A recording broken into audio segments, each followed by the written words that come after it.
Assalamualaikum warahmatullahi wabarakatuh. Hai semuanya, perkenalkan nama saya Putri Larasati dengan NIM 123011037. Saya dari kelas 6B, Program Studi Pendidikan Agama Islam. Pada kesempatan ini, saya akan menjawab 3 pertanyaan ujian akhir semester saya pada mata kuliah Praktik Bisnis Pendidikan mengenai kemitraan dalam bisnis pendidikan, kendala praktik bisnis pendidikan di sekolah, serta minat saya untuk terjun ke dalam bisnis pendidikan. Semoga penjelasan yang saya sampaikan dapat menggambarkan pemahaman saya terhadap materi yang telah dipelajari selama perkuliahan. Untuk soal yang pertama, yaitu mengenai kemitraan dalam bisnis pendidikan dengan memberikan contoh kemitraan yang efektif. Nah, menurut saya, kemitraan dalam bisnis pendidikan ini memiliki peran yang sangat penting, karena lembaga pendidikan tidak mungkin berkembang secara maksimal apabila hanya mengandalkan kemampuan internal sekolah. Saat ini, tantangan dunia pendidikan semakin kompleks. Sekolah dituntut untuk meningkatkan kualitas pembelajaran, menyediakan fasilitas yang memadai, meningkatkan kompetensi guru, serta menghasilkan lulusan yang mampu bersaing di masyarakat. Nah, semua kebutuhan tersebut itu tentu memiliki atau memerlukan dukungan dari berbagai pihak. Nah, kemitraan dapat diartikan sebagai hubungan kerjasama yang saling menguntungkan antara sekolah dengan pihak lain, baik itu pemerintah, dunia usaha dan industri, perguruan tinggi, organisasi masyarakat, maupun lembaga keagamaan. Tujuan utama dari kemitraan itu bukan hanya memperoleh bantuan dana, tetapi juga meningkatkan kualitas layanan pendidikan melalui kerjasama yang berkelanjutan.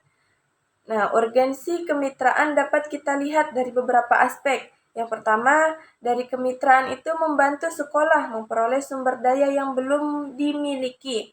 Misalnya, sekolah dapat memperoleh sarana pembelajaran, laboratorium, perpustakaan, dan perangkat teknologi yang dapat menunjang proses belajar mengajar. Yang kedua, kemitraan mampu meningkatkan kualitas sumber daya manusia. Nah, guru dapat mengikuti pelatihan, seminar, workshop, maupun program pendamping, sehingga kompetensinya terus berkembang. Peserta didik juga memperoleh pengalaman belajar yang lebih luas melalui kegiatan praktik, kunjungan industri, maupun pelatihan keterampilan. Yang ketiga, kemitraan meningkatkan kepercayaan masyarakat terhadap sekolah. Nah, ketika sebuah sekolah itu memiliki banyak kerjasama dengan berbagai lembaga, masyarakat akan menilai bahwasanya sekolah tersebut itu aktif, terbuka terhadap inovasi, dan memiliki kualitas yang baik. Dalam konteks pendidikan agama Islam, kemitraan juga memiliki nilai strategis dalam membentuk karakter peserta didik. Misalnya, sekolah bekerja sama dengan masjid, lembaga zakat, pesantren, ataupun organisasi sosial Islam untuk menyelenggarakan pesantren kilat, bakti sosial, santunan anak yatim, pelatihan kepemimpinan, maupun program tahfiz Al-Quran. Nah, kegiatan tersebut tidak hanya meningkatkan pengetahuan agama saja, tetapi juga menanamkan nilai-nilai kepedulian, tanggung jawab, dan akhlak mulia. Contoh dari kemitraan yang efektif yaitu kerjasama antara sekolah dengan dunia usaha dalam program kewirausahaan. Nah, sekolah juga dapat mengundang praktisi bisnis untuk memulai usaha, membuat perencanaan bisnis, mengelola keuangan sederhana, hingga memasarkan produk melalui media digital. Nah, dengan demikian, peserta didik tidak hanya memperoleh teori saja, tetapi juga pengalaman yang nyata. Nah, pengalaman yang nyata ini dapat menjadi bekal untuk peserta didik pada saat setelah lulus. Nah, menurut saya, kemitraan yang baik itu harus didasarkan pada prinsip saling percaya, saling membutuhkan, memiliki tujuan yang sama, serta memberikan manfaat bagi semua pihak. Tetapi apabila prinsip tersebut diterapkan, maka kemitraan akan mampu meningkatkan mutu pendidikan sekaligus mempersiapkan peserta didik menghadapi tantangan di masa depan. Selanjutnya untuk soal yang kedua yaitu mengenai kendala dalam praktek bisnis pendidikan di sekolah dan strategi apa yang harus dilakukan dalam menghadapi kendala tersebut. Nah, dalam dunia praktek bisnis pendidikan di sekolah, tentu terdapat berbagai kendala yang harus kita hadapi. Walaupun sekolah itu telah memiliki beberapa program yang baik, pelaksanaan seringkali muncul menemui hambatan. Kendala yang pertama yaitu keterbatasan pendanaan.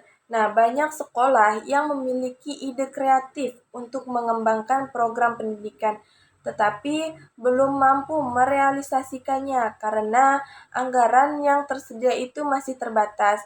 Akibatnya, pengembangan fasilitas media pembelajaran maupun kegiatan kewirausahaan sekolah menjadi kurang optimal.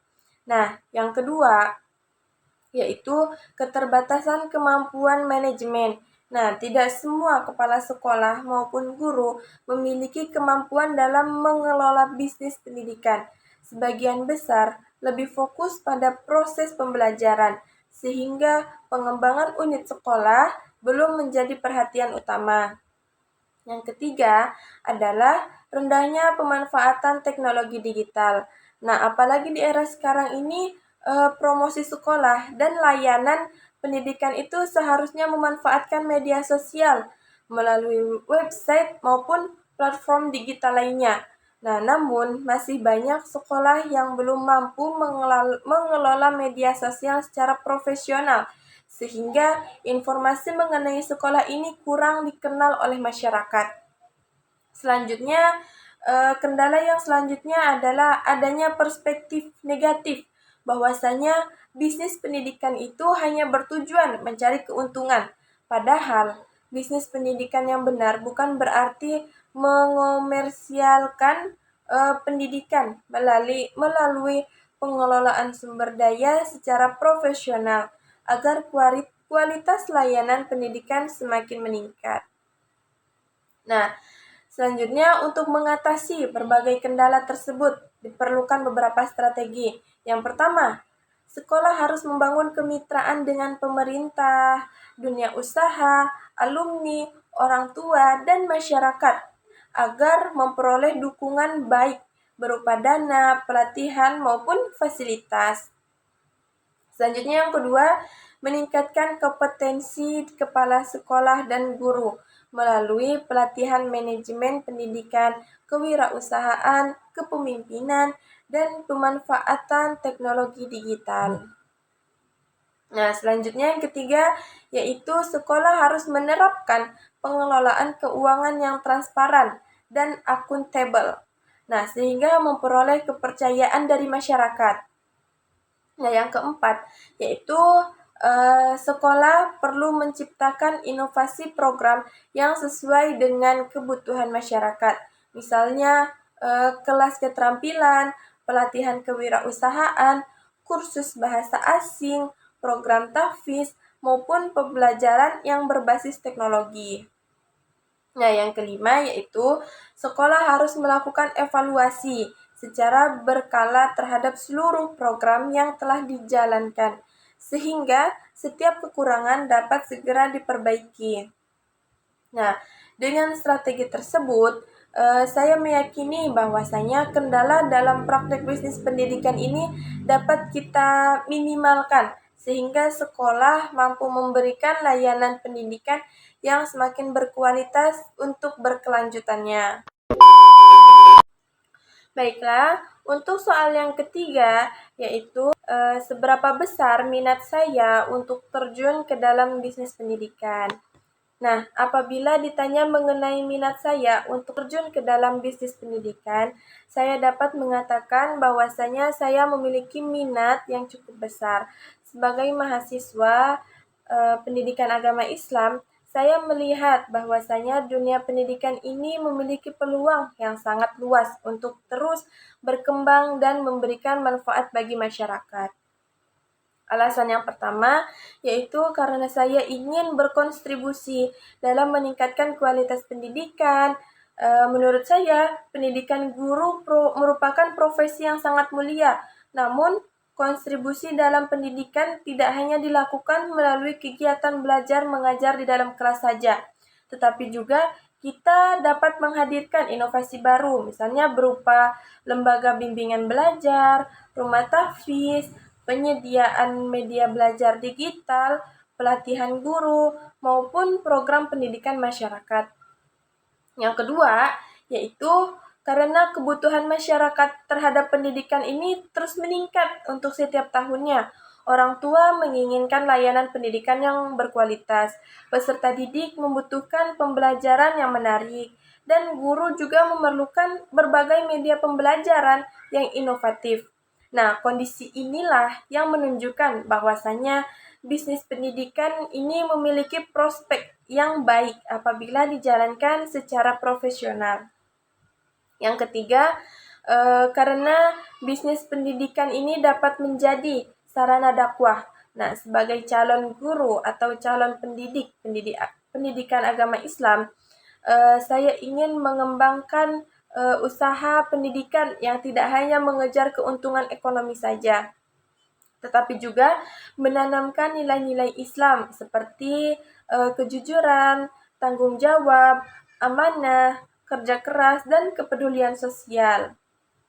Nah, apabila suatu saat saya memiliki kesempatan, saya ingin mendirikan lembaga pendidikan belajar pendidikan agama Islam ataupun rumah tahfiz yang memadukan pembelajaran agama Islam dengan teknologi digital, sehingga peserta didik ini merasa lebih tertarik dalam belajar.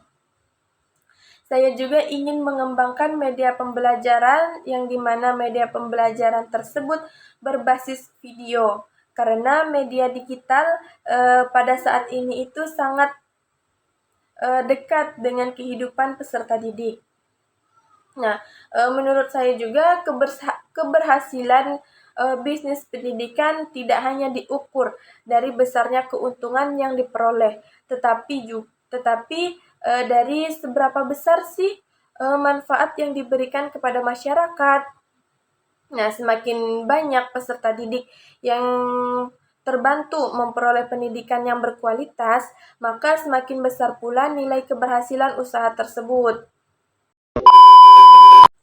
Baiklah, sebagai penutup, saya berharap ilmu yang saya peroleh selama kuliah dapat menjadi bekal untuk para guru pendidikan agama Islam yang profesional, sekaligus mampu berinovasi dalam mengembangkan bisnis pendidikan yang berlandaskan nilai-nilai Islam, sehingga dapat memberikan manfaat bagi peserta didik yang luas, bagi masyarakat, dan bagi dunia pendidikan di masa depan.